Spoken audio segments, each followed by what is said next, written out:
Boa noite, pessoal. Vamos dar início aqui a mais um ABB Entrevista. Hoje nós vamos receber o vereador Braulio Lara. Vamos dar aqui um minutinho para ele entrar aí ao vivo com a gente. Vou testar o som aqui também, ver como é que tá a nossa conexão. Pessoal que já foi entrando aí, quiser dar o feedback para a gente aí. Esse é o ABB Entrevista do mês de junho de 2022, 23. Vamos dar um tempinho aqui pro vereador entrar conosco aqui. Deixa eu abrir aqui, ver se o som tá legal pra gente. Aí, o som já tá testado. Boa noite, pessoal. Vamos dar um tempinho aqui. O vereador vai entrar conosco aí, ó. Já tá online conosco aí. ABB Entrevista de junho de 2023. Entrando conosco aí, ó. Nesses 2 anos e meio de mandato dele aí, o que está acontecendo lá na Câmara Municipal. Vamos ver se ele conta alguma coisa de bastidores pra gente aí. Fala comigo, vereador. Boa noite. Como é que tá? Rômulo, tudo bem? Tudo jóia. Primeiramente, agradecer aí, né? Nessa vida corrida sua e dinâmica que eu sei como é que é, tirou um tempinho aí para atender a gente aqui. Muito obrigado, vereador. Não por isso, Rômulo. A gente vai na correria. O pessoal da Rede Globo esteve aqui agora falando de CPI da Lagoa da Pampulha. Eu ainda estou aqui na Câmara e é um prazer sempre estar aqui na Associação do Bairro Buritis também. Ô, Braulio, eu sei que você tem um compromisso logo na sequência, e já estou sabendo da sua agenda corrida, então nós vamos dar andamento aí nas perguntas, já vamos entrar aí, eu já vou entrar naquela pauta nossa aqui da Associação de Transporte e Trânsito. Primeira coisa que a gente fala aí na nossa reunião plenária é de transporte e trânsito.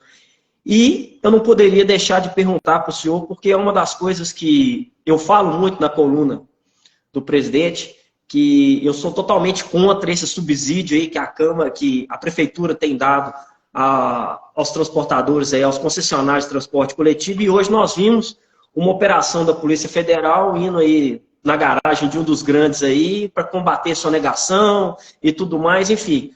Não vimos ninguém preso e sabemos que já está indo quase 1 bilhão na conta desse pessoal aí. Tem solução, Braulio, essa questão do transporte coletivo na nossa cidade? Bem, Rômulo, você já começou apertando, porque a gente sabe que solução, obviamente, que solução tem, né? Agora, a grande questão é como criar com que essa solução seja implementada e a forma que ela seja viabilizada. Hoje, nós temos diversos problemas na mobilidade da cidade. Os contratos da concessão de ônibus foram celebrados em 2008, com graves fraudes, formação de cartel. Isso tudo foi denunciado, inclusive, por nós na CPI da BH Trans, e os problemas vêm se arrastando no tempo, né? Hoje, os operadores de transporte público, né, eles infelizmente ganham dinheiro colocando pessoas amontoadas nos ônibus. Ou seja, quanto mais cheio está o ônibus, mais ele consegue aumentar a lucratividade do negócio e, de certa forma, também compensar, às vezes, linhas que são ineficientes, que rodam mais vazias, digamos assim. Então, isso cria um sistema que sempre o ônibus lotado vai ser privilegiado, obviamente, em relação a uma boa alocação dessas pessoas. Então, o que a gente tem falado aqui na Câmara e trabalhado dentro da Comissão de Mobilidade Urbana, Transporte e Sistema Viário, que hoje eu presido, é que nós temos que repensar a estrutura da mobilidade na cidade.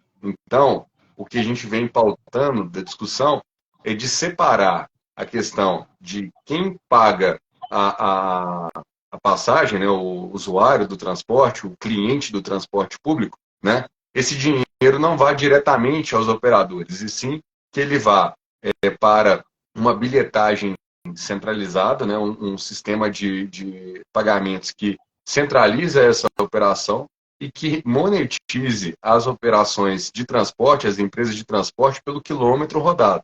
Então, qual que é o objetivo? Se é por quilômetro rodado, se a empresa rodou, ela recebe, se ela não rodou, ela não recebe. Isso traz para um terceiro pilar a possibilidade de desenvolver um sistema, uma engenharia do transporte público que seja mais eficiente e focada realmente no usuário. que seja realmente eficiente a ponto de trazer conforto, pontualidade e confiabilidade no sistema. A gente, infelizmente, hoje está passando por uma crise muito grande e, infelizmente, a argumentação que as empresas colocam é que para elas conseguirem manter o sistema de pé, precisam de subsídio. Mas aí vem um ponto crítico. Fazer subsídio sem ter, de fato, esses números às claras, esses números corretamente expostos, corretamente auditados, eu acho que isso aí não é o ideal. E por isso hoje tem uma posição totalmente contrária ao subsídio e nas próximas semanas a gente vai ter que na Câmara, de fato, um projeto de lei que vai tratar dessa matéria e aí, obviamente, o colegiado, né, o plenário como um todo, vai decidir se aprova mais um subsídio ou não para as empresas. Esse subsídio do ano passado, que foi colocado a título emergencial, para realmente não deixar o sistema parar, para dar tempo para que a prefeitura reestruturasse o processo, já passou. Já temos aí, de fato, um novo cenário. Infelizmente, o que tem que ser feito é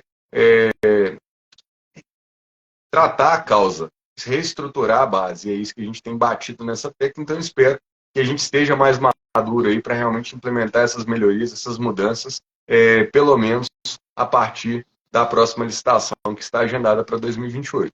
Porém, só para fechar esse assunto, dentro da nossa comissão existe um processo também em aberto para a sustação desses contratos de transporte público.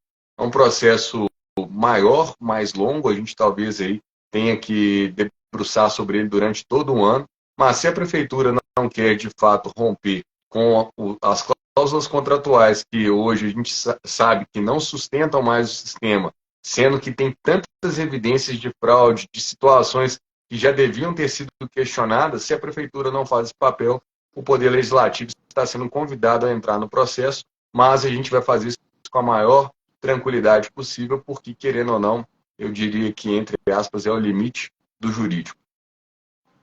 Eu acho engraçado é que o dinheiro vai saindo, vai repondo, vai entrando no caixa, a prestação de serviço continua horrível. Eu participo da Comissão de Transporte Transregional e são as mesmas reclamações todo dia.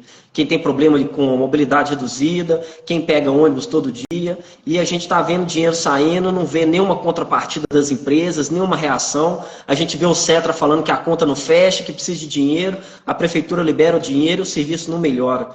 Então, assim, a indignação nossa, vereadora, é justamente em cima disso, né? Porque você vê o dinheiro saindo, mas não vê nada mudando. Então, nós estamos pagando o quê? Nós estamos sendo feitos, meu ponto de vista nós estamos sendo feitos de bobo.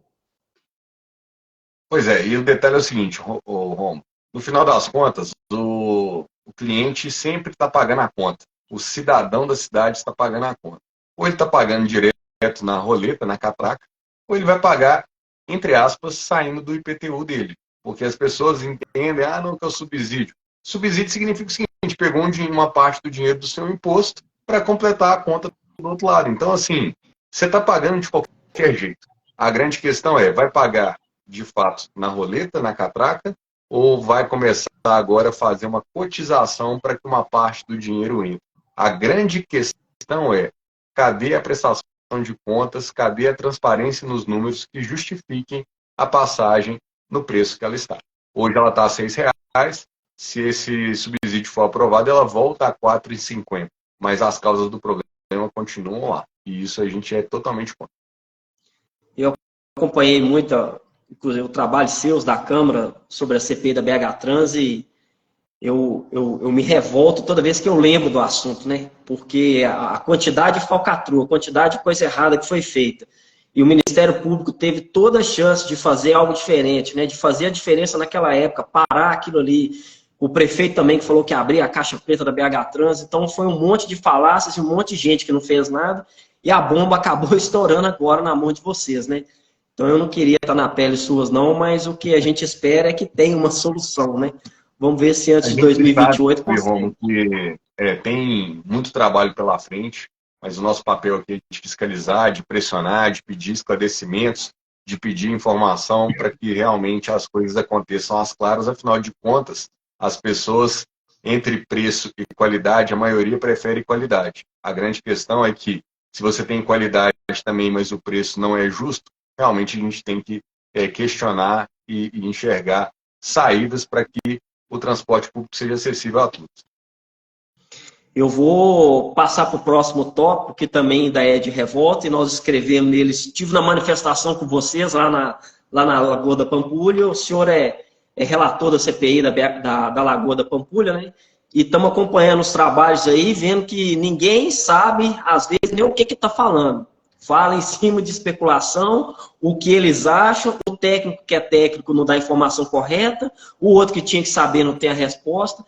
E o nosso dinheiro está indo para o esgoto mesmo, vereador? Como é que está isso aí? Rom, se você pegar reportagens da Lagoa da Pampulha de 20 anos atrás, de 10 anos atrás, parece que é a mesma coisa. Só mudou, né, de fato, a edição do jornal que saiu aquela reportagem. Mas a reportagem é igual. Por quê? Durante todo esse tempo, os processos que foram colocados na Lagoa da Pampulha para recuperação, primeiro ponto, não observaram que ali trata-se de um bem tombado, um bem cultural tombado, e que deveria ter todos os cuidados de um bem tombado, né? A Lagoa da Pampulha, que tem nível de proteção nacional, estadual, municipal, e tem um reconhecimento internacional pela Unesco. Então, se não bastasse todas as proteções jurídicas, além de tudo, a gente tem ainda um nível de reconhecimento do marco do modernismo no Brasil internacional, na Lagoa da Pampulha, e ali é tratado como se não tivesse absolutamente nenhum desse tipo de cuidado e critério com relação à orla e o espelho d'água.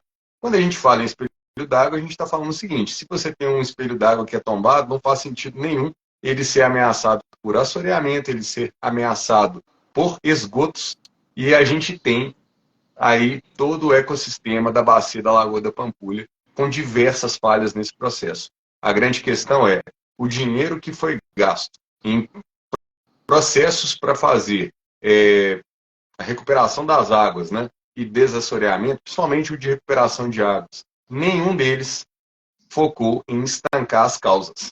Então, se você continua com as causas entregando aporte de esgotos, sedimentos, lixos e sobrenadantes na lagoa, de fato, o que você faz lá dentro da lagoa, você está, entre aspas, enxugando gelo, que é o que a gente tem falado. Então, a CPI entrou a fundo nas minúcias de cada um desses contratos para entender por que de fato eles foram feitos dessa forma e, principalmente, por que eles foram renovados sem licitação. Ou seja, foi feito um processo de inexigibilidade. Isso acontece quando você tem uma situação que é exclusiva, uma empresa que é única.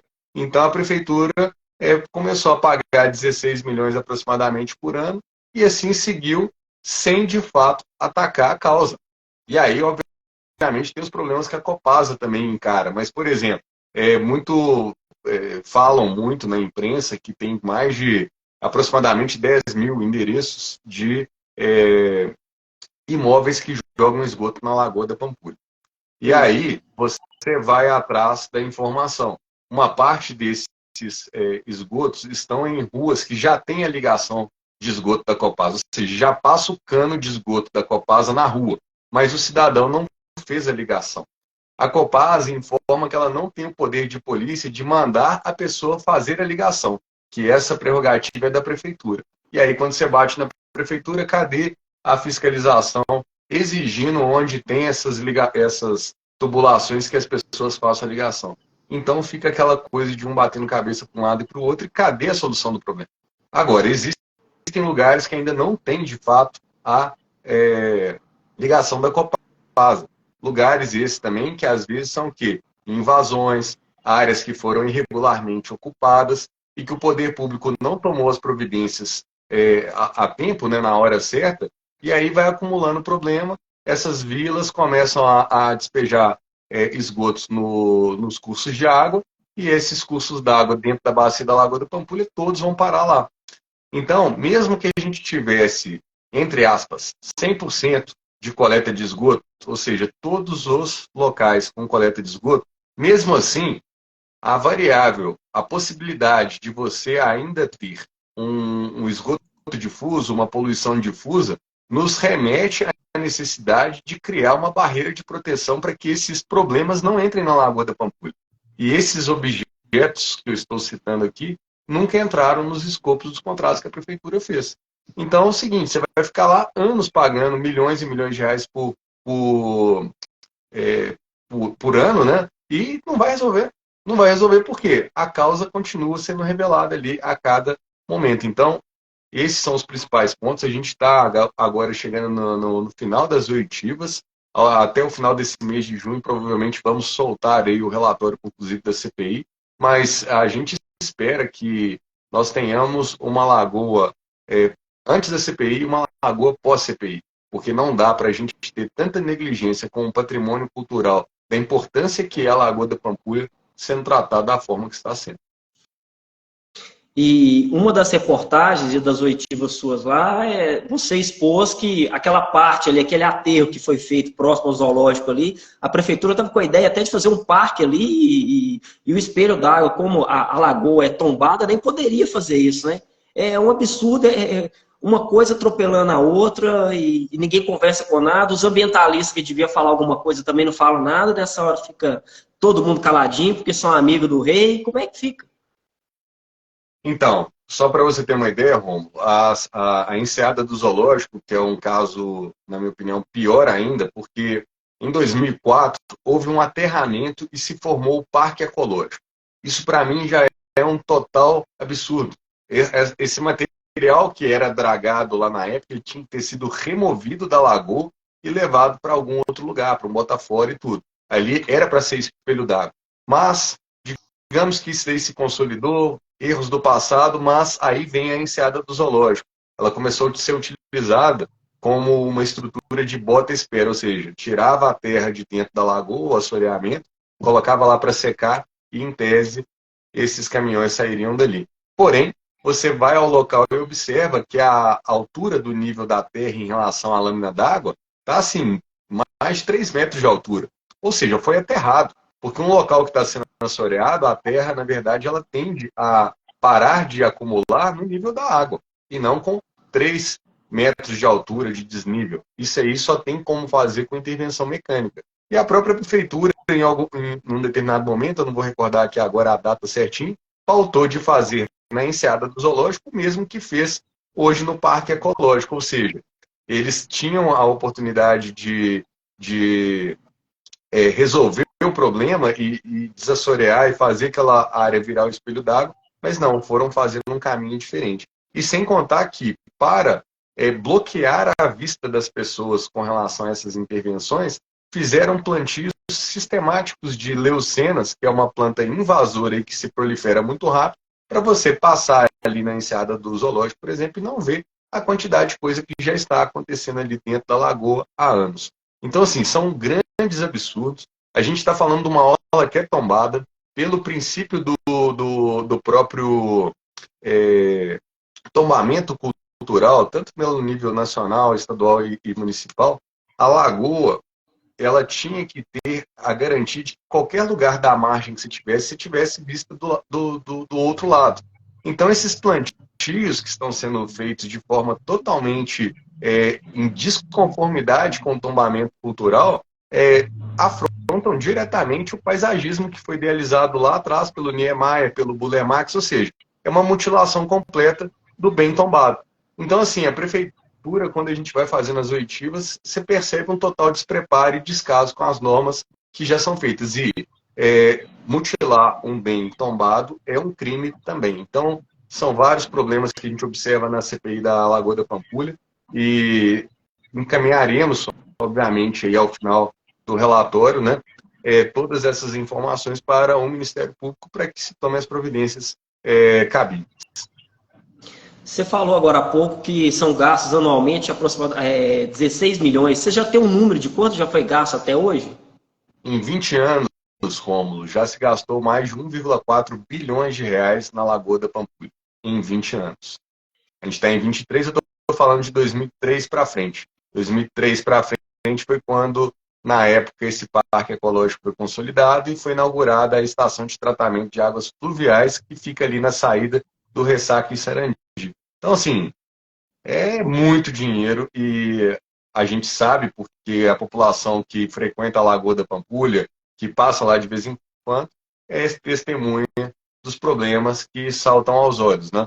Às vezes a questão da coloração da água, o odor, o mau cheiro, e sem contar, obviamente, na questão das partes da lagoa que já foram sumindo ao longo do tempo. Aí você acabou de falar 1,4 bilhão. E eu lembro quando o Márcio Lacerda veio a público falar que ele ia velejar, não sei, antes da Copa do Mundo na Lagoa, né?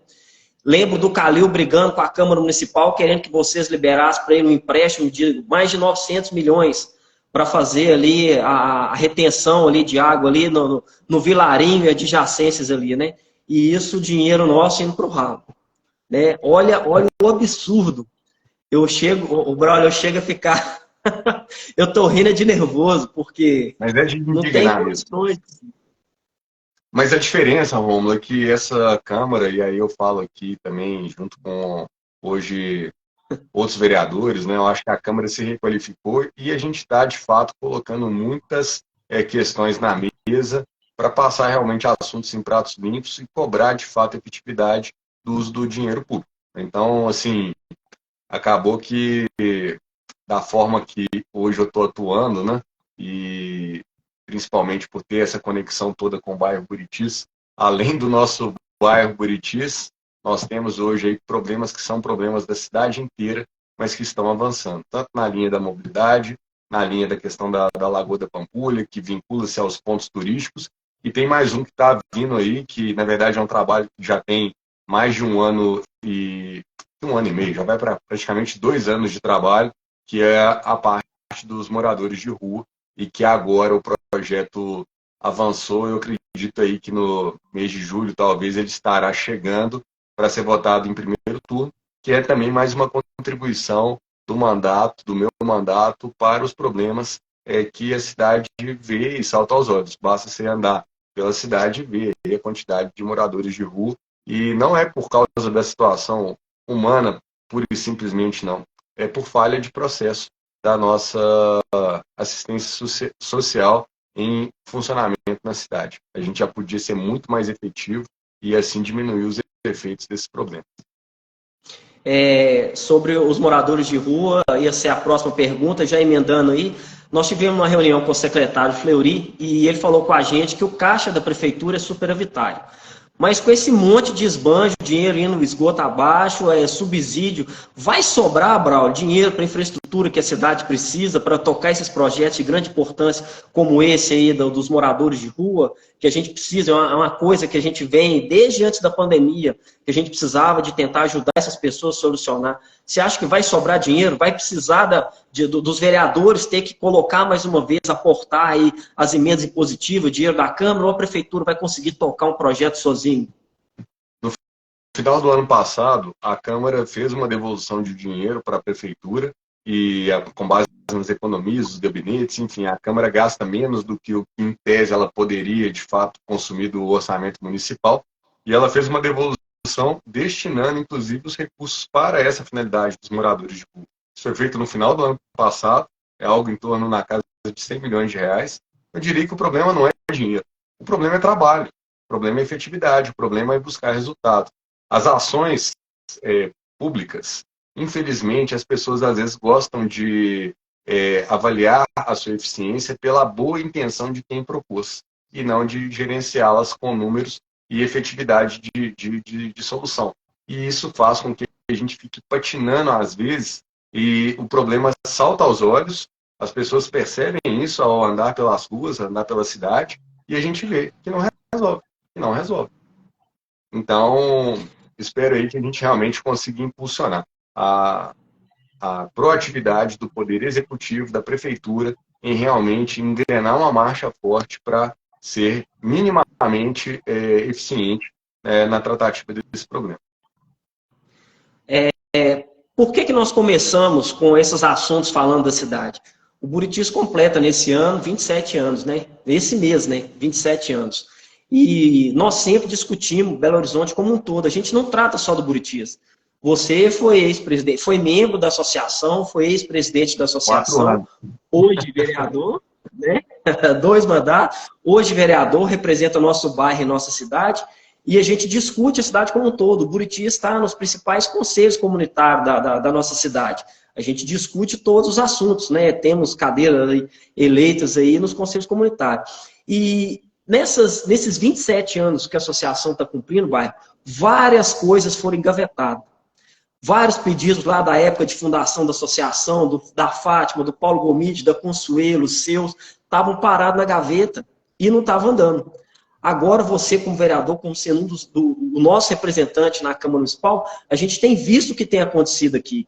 E um desses assuntos que a gente discute mês a mês, que a gente fala é o seguinte: a cidade está em pé de guerra, todo mundo brigando, querendo que as coisas aconteçam, e nós temos visto as coisas do bairro Buritis andando. E da região como um todo. Né? Nós vamos falar especificamente do Buritis agora, mas a gente vê que na região você tem trabalhado bem. Fala um pouquinho dessas obras aí, através das emendas impositivas que você direcionou para o bairro. Bem, Rômulo, a gente sempre fez um trabalho bem costurado, bem organizado. Então, assim, o checklist de problemas que eu sempre lutei enquanto fui presidente da Associação do Bairro Buritis, jamais iria ser apagado porque eu virei vereador. Muito pelo contrário. Ele fica, como se diz, né, na minha área de trabalho ali, para eu estar sempre revisitando e fazendo com que essas coisas andem. Muitos dos problemas estruturais que o bairro Buritis tinha sempre eram postergados porque não tem dinheiro, não tem recurso. Então, o primeiro ponto do trabalho foi o seguinte: esses projetos têm que ser estruturados, quantificados e colocar na esteira de processo. Hoje, os vereadores em Belo Horizonte têm acesso a uma emenda de orçamento que chama emenda impositiva, onde você destina diretamente, entre aspas, uma cota sua de orçamento para resolver problemas discricionários que o vereador aponta. E a prefeitura tem a obrigação de executar esse orçamento. Então, a emenda impositiva, ela foi a ferramenta, de fato, que a gente começou a usar para fazer essa planilha, esse checklist de pendências andar. Então, a gente conseguiu, por exemplo, a reforma da quadra do Parque Ageu Pio Sobrinho, está sendo feita a reforma da pista de caminhada no parque, a reforma dos banheiros. Aí tem problemas estruturais que às vezes as pessoas não percebem, mas a cerca do parque, enfim. Então a gente fez uma intervenção bem importante no Parque Ageu Pio Sobrinho, que é a nossa grande joia dentro do bairro Buritis. Mas também nos outros parques da região. Então, tanto o Parque Bandeirantes e Vortis, que é o chamado Parque dos Cachorros, também está sendo reformado. O Parque Estrelinha, que fica ali do lado do Aquaclube, e o Parque Estrelão, que é o que serve ali ao Conjunto Estrela d'Alva, todos eles receberam recurso para quê? Para a gente deixar a estrutura em pleno funcionamento. Então, no Parque Estrelinha mesmo, aquela pista de caminhada foi completada ali, está sendo tudo o que precisa de fato ser feito e que durante a vida inteira a gente ficava pedindo, mas a coisa não resolvia, agora está resolvendo. Dentre outros problemas que o Buritis tem, muitas ruas de pedestre não haviam sido abertas no loteamento. Isso eu estou falando, o loteamento é da década de 70, então os projetistas colocaram as ruas de pedestre para atender alguma norma, mas eles não tiveram a obrigação de implementá-las. Então, quem não conhece acha que trata-se de lote vago, né? Já que o bairro hoje é todo urbanizado, né? E construído, a maior parte, você tem poucos lotes vagos, mas a questão é que as pessoas acham que trata-se de lote vago, mas não é. São ruas de pedestre que não foram implantadas. Então a gente começou a sequência. As 3 primeiras que foram priorizadas, isso eu estou falando dentro do mandato, né? Eu não vou nem incluir a Paulo Suretti, que foi uma luta grande da associação e a gente conseguiu fazer ela funcionar entre a Mário Werneck e a Tereza Mota Valadares. Vamos falar das atuais. As 3 que foram priorizadas são: a primeira delas, a rua Márcio Maia Ferreira, que é aquela do lado do depósito da Taíde, que liga a Mário Werneck na Elícia Abra Filho. A segunda é a Elza Beatriz Araújo, que é a escadaria que vai ligar, e está em obras, a Maria Rebuto Suretti, na rua de cima, que é a Tereza Mota Valadares.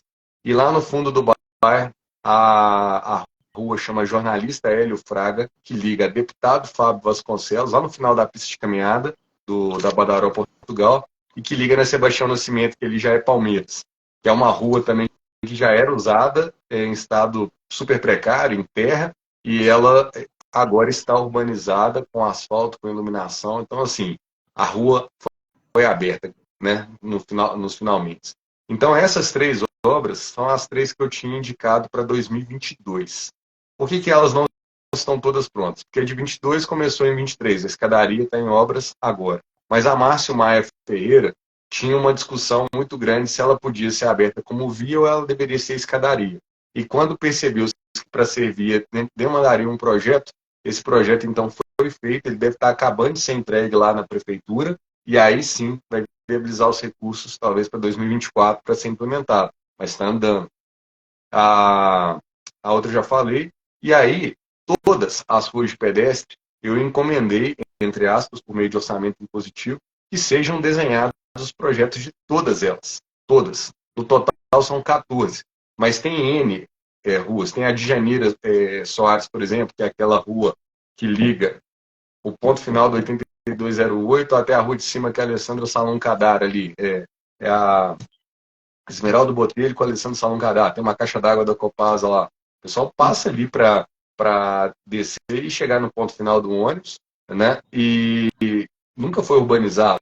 Precisa de ser urbanizado. Nós temos ali na Maria Rio Surete para a rua Consul Walter, tem escadaria ali que tem que ser feita. Tem outra que está ficando pronta agora também, que foi dado o nome dela de Margareth Thatcher, que liga a Miguel de Souza na Protásio. Enfim, então se a gente pegar a planta inteira do bairro, cuidadosamente a gente identificou uma a uma dessas escadarias e todas elas estão sendo projetadas para que sejam implantadas. Obviamente que os recursos são limitados, mas o meu propósito é estar com tudo mapeado para a gente entender qual que é o valor e quem sabe se de fato, né, a gente tiver mais um mandato de ir zerando toda essa demanda até o final. São assuntos que são mais estruturais, são mais difíceis. Mas vamos da parte que toca o dia a dia do morador do Buritis e que eu acho que vai ser sensacional, né? Primeiro de todas, a pista de caminhada da Henrique Badaró, Portugal, vai ser revitalizada. Então, mandei emenda para lá, emenda impositiva. Já tivemos visita com o pessoal da prefeitura, com a BH Trans. Então, vai ter um alargamento da pista, manutenção, obviamente, e, assim, implementar esse equipamento de lazer que é tão utilizado no bairro num melhor nível para o usuário, para o morador, para o cidadão que lá frequenta.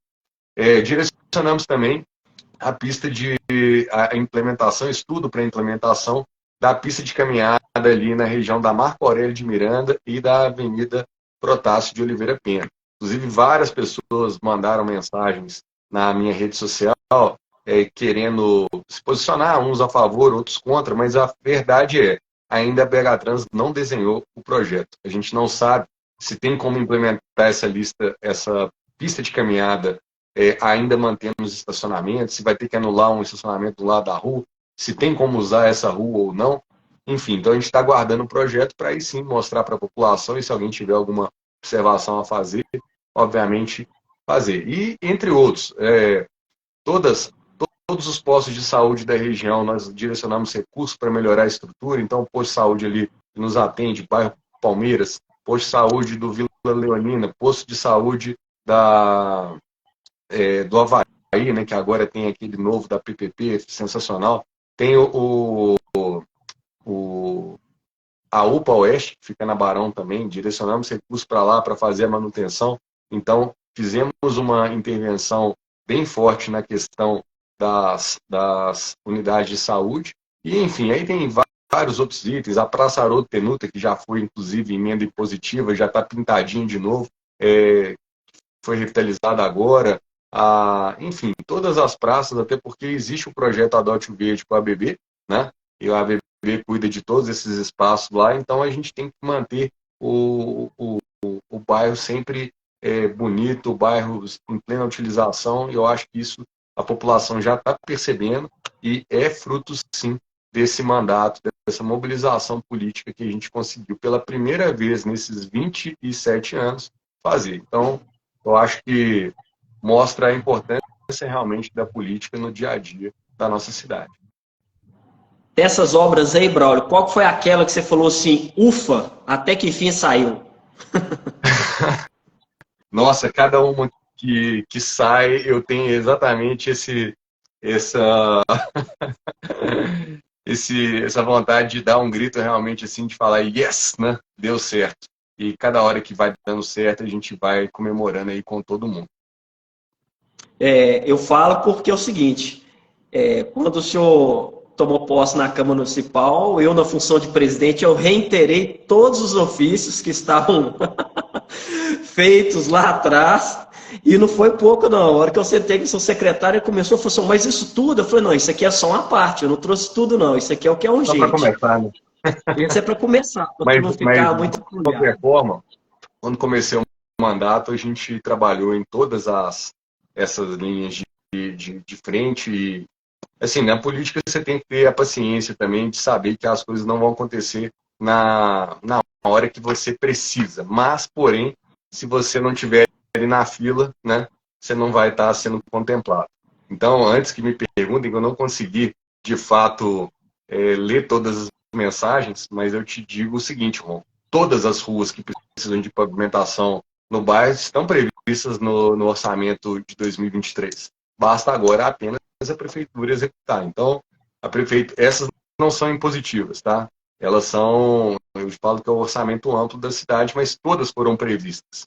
Então, o que eu estou tentando costurar é que a gente consiga, juntamente com o prefeito, que ele dê essa prioridade e execute. Porque vai sair um contrato grande de pavimentação na cidade e a gente precisa que a parte que já está demandada há anos seja feita. Nós temos hoje ruas que estão assim, em estado terrível. Não dá mais para ficar fazendo tapa-buraco e todo mundo sabe disso. A exemplo, né? Walter Guimarães Figueiredo, ali que sai da Mário Werneck do lado do Paragem até chegar na Hernani Agrícola. Rua Líbero Leone, uma rua que serve ali a entrada do campus da UniBH, passa ônibus e está num estado assim deplorável a rua. E posso citar outras, José Silveira, que é ali aquela que sai da pista de caminhada, passa em frente aos supermercados BH. Então, assim, tem outras também, não vou citar todas aqui, mas nós precisamos realmente que a prefeitura entre em campo. Na região do Estoril mesmo ali, né, quem sai da Rádio Agabaglia para cortar para ir para o Buritis, descendo ali naquela parte das mansões, né, parte das mansões do Estoril ali, todas aquelas vias precisam de recapeamento até chegar na Barão Homem de Melo, né? A gente tem ruas no bairro, no Betânia, temos ruas no próprio Palmeiras também tão demandadas. Tudo foi mapeado, tudo foi colocado no orçamento municipal de 2023, tudo foi aprovado. Cabe apenas agora ao Poder Executivo, a Prefeitura ir lá e fazer. Então, a gente está muito atento com todos os aspectos do bairro Buritis, afinal de contas, é onde a gente mora, onde eu passo todo dia e onde eu brinco que se me entregar um mapa do Buritis sem o nome de nenhuma rua, eu preencho elas à mão. Eu sei exatamente onde cada detalhe do bairro está. Eu tenho dúvida disso não. E para quem entrou agora, para quem não escutou a conversa, nós estamos falando o seguinte, gente. O bairro Buritis está todo mapeado. Todos os problemas, todas as demandas, tá, que existiam frente à PBH foram reiteradas no gabinete do vereador Braulio. Muitas dessas demandas mapeadas na gestão dele. Todas as ruas que precisavam ser asfaltadas, os parques, a manutenção dos canteiros, tudo isso a associação tem mapeado. Então, às vezes, o morador envia para nós, né, Braulio, uma demanda, tô com uma ideia de fazer assim, ou asfalta minha rua, vem olhar na minha rua. Gente, já tem. Agora nós tivemos, eu falei que foi uma maquiagem, né? Ali na rua Engenheiro Carlos Goulart, de frente à prefeitura, de frente à BH Trans. Gente, a associação não é contra. Eu acho também que tem que fazer melhoria, fazer uma pista de Cooper nova ali para a população, ficou muito bacana. O problema é, nós temos ruas que, para transitar nela, é só de caminhonete, de trolley. Se você vai com um carro comum, a pessoa vai quicando, vai passando. E são ruas que há anos a gente vem pedindo, né, Braulio? Repavimentação dela, troca do asfalto, porque tapa buraco não aguenta mais. Né? E desses pedidos para trás, Braulio, a Gilmar Rodrigues, ela falou que gostaria que você olhasse a rua a Pascoal Bernardini Filho para fazer uma escada lá. Eu já anotei aqui, tá? Nós vamos lá fazer uma visita lá, vamos olhar o que ela está querendo e a gente envia aí para o seu gabinete. Pascoal Bernardini Filho é a rua que conecta ali a Orlando Moretson até ali no final da Henrique Badaró, Portugal. Eu não sei, mas lá tem passeios, tem que verificar ali, de fato, quem é a responsabilidade de fazer o passeio. Mas é uma rua também que tinha uns buraquinhos lá. Eu ando sempre abrindo chamado no PDH-PP, pedindo tapa-buraco e tal, para a gente não deixar nada despencar. Então, ali na região do Canto da Mata mesmo, ficou ótima a pista de caminhada lá, mas o único ponto que incomoda é que foi feita uma repavimentação na Engenheiro Carlos Goulart antes de se fazer a repavimentação dessas outras ruas mesmo que eu citei. Então, assim, aí as pessoas acabam questionando por que uma foi feita antes da outra, né? Por que a prefeitura priorizou? E nesse ponto que a gente bate muito na tecla de que essa transparência precisava de ser maior. A gente gostaria de entender e saber exatamente o que vai ser feito, porque, querendo ou não, todo mundo tem que ser atendido. Como o município, obviamente, tem prioridades, que mostre a fila, que mostre o planejamento, qual que vai ser a estratégia de atendimento, mas não de fazer. De repente, você tem lá outras, sei lá, 50 ruas para fazer e vem uma que não estava na lista de prioridade, no caso da Engenheiro Carlos Goulart. Mas é óbvio que ficou ótimo, eu acho que é um ganho para a população, afinal de contas, cada uma dessas pistas de caminhada, esses espaços de lazer, soma muito para as pessoas poderem usufruir realmente o bairro e conviver ali no espaço público. Eu acho que esse é o ideal. A gente falou, mas eu esqueci de citar. Ali aquela rua do Copa Clube, que é a Senador Lima Guimarães, também está pautada ali, é uma das principais e mais antigas áreas de caminhada do bairro. A gente colocou recurso impositivo para lá também. E qual que era a outra que eu ia falar? Enfim, na hora que eu lembrar aqui, mas são basicamente 4 espaços que a gente vai ter para... E a Rua da Copasa tem mais gente que Engenheiro Carlos Goulart, pô. É igual a pista de cubo da Banaral, Portugal, onde tem prioridade, tem gente passando, tem que ter prioridade. E a prefeitura não tem essa. É difícil. A gente vai ajeitando.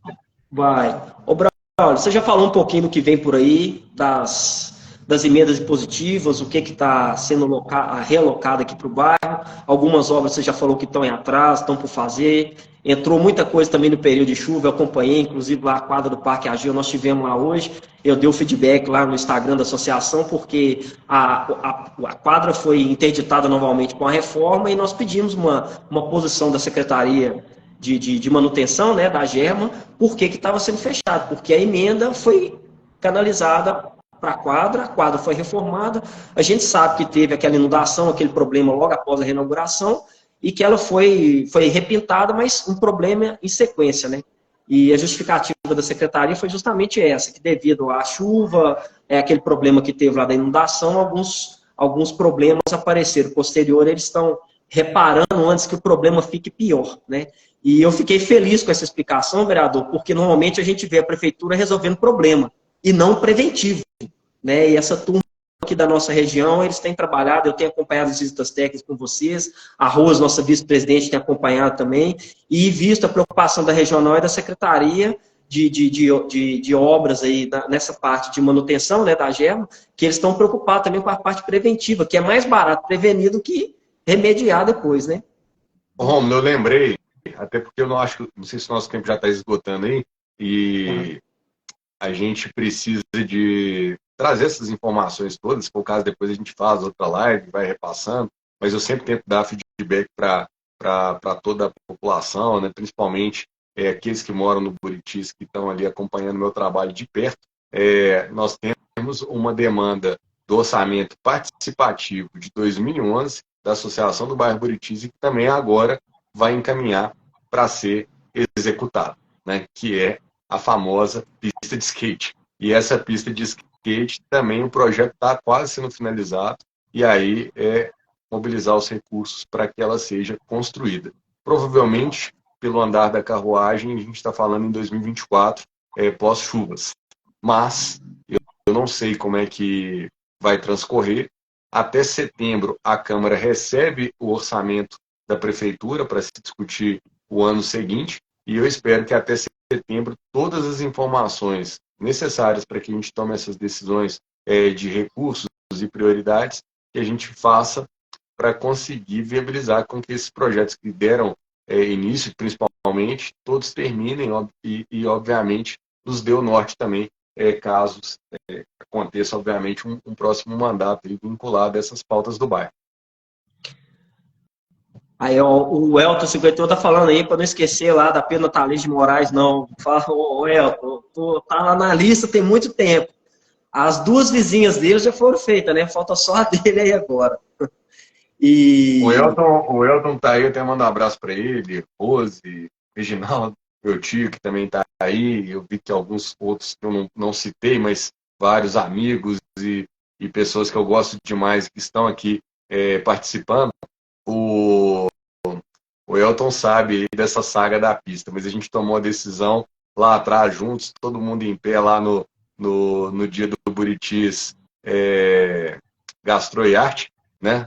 Foi um evento aí apoiado pela associação, e lá a gente fez a reunião e a gente decidiu, não, vamos fazer um negócio direito. A pista vai ficar num padrão que realmente vai fazer inveja em todo skatista, então vamos com calma, um passo de cada vez, mas ela vai sair conforme o melhor projeto possível para aquela área.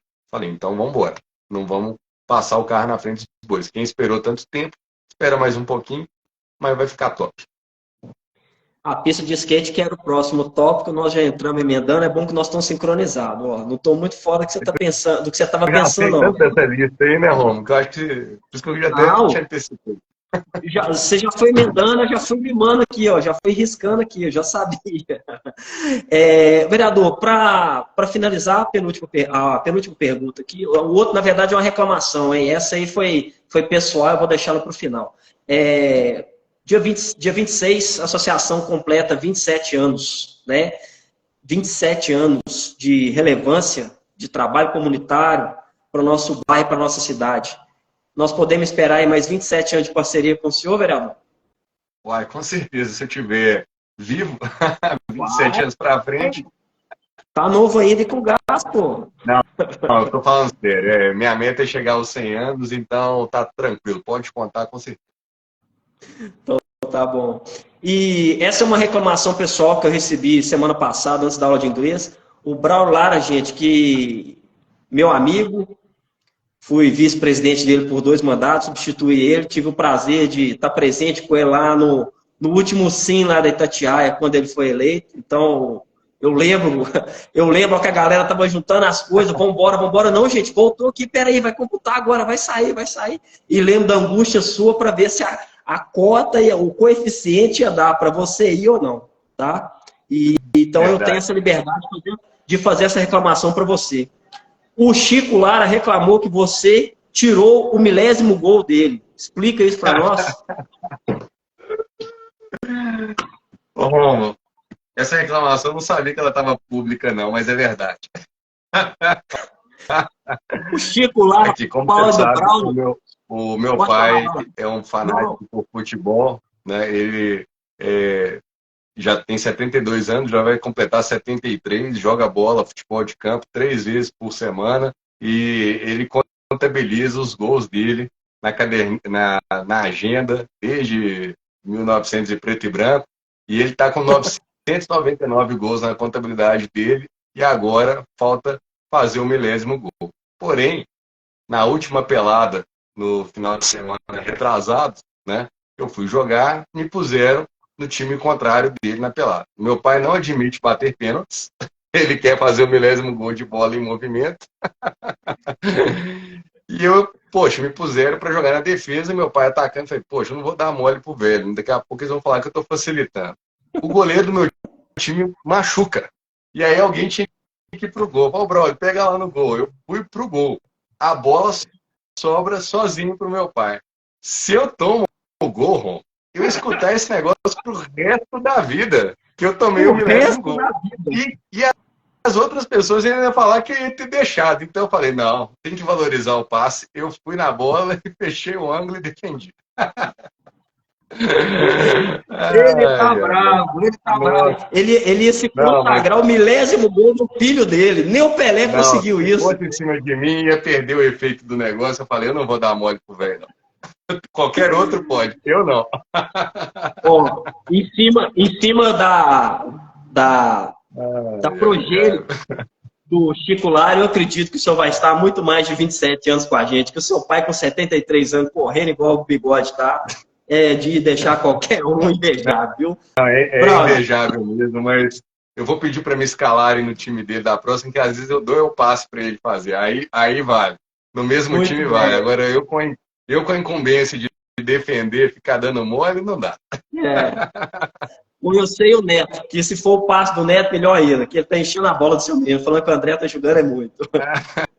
Aqui, eu sei que você tem um compromisso agora, lá na Santa Casa, Exato. então eu vou te pedir para as considerações finais, por favor, para te liberar. Ô, Rômulo, eu só tenho que agradecer à Associação do Bairro Buritis, agradecer a você e toda a diretoria. Afinal de contas, eu sei qual é o peso do trabalho voluntário, ser um ativista comunitário, de estar ali toda semana, repassando os problemas do bairro, às vezes sendo para-raio da angústia das pessoas em ter os problemas resolvidos. Tem problemas que são fáceis, tem problemas que são mais complicados, tem problemas que a gente, de fato, precisa de intervenção estrutural na cidade, igual o problema de perturbação sonora. É um problema que a gente vivenciou grandes capítulos aí, 18, 19, aí depois veio a pandemia, a coisa deu uma aliviada, mas agora a gente já teve aí episódios recentes e muita gente reclamando, e estou na ativa para a gente conseguir fazer funcionar a cidade. Eu acho que Belo Horizonte precisa de funcionar bem. Todos os campos, tanto na política urbana, tanto na questão da assistência social, na questão da infraestrutura, da mobilidade. O que a gente quer é uma cidade que seja uma cidade boa para se viver, uma cidade bonita, agradável, segura. Então, assim, são vários campos. Obviamente, a gente não é onipresente só é Deus, e então, dentro das nossas limitações, a gente está priorizando o que é mais importante e relevante para fazer uma atuação eficaz e eficiente. Então, assim, trabalho não falta, e eu sei que você que me acompanha mais de perto sabe que aqui é bola para frente, é faca na caveira, né, Rom? Então, assim, agradeço a associação e sempre podem contar comigo aí quando precisar, tá bom? É isso aí.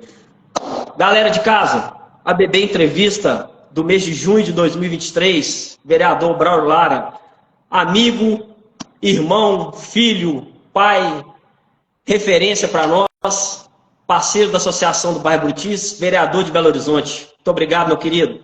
Um abraço. Um abraço. Prazer. Obrigado. Tamo junto. Tchau, tchau. Tamo junto. Tchau.